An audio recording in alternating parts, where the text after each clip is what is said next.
Pinupuri ka namin, O Diyos, Ama, Anak at Espiritu Santo.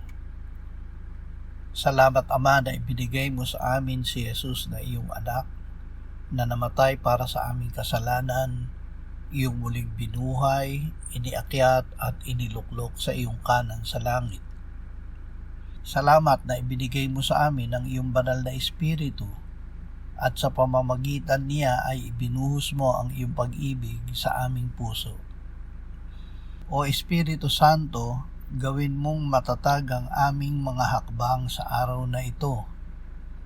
Huwag mong itulot na magkaroon ng kapangyarihan sa amin ang kasamaan. Amen.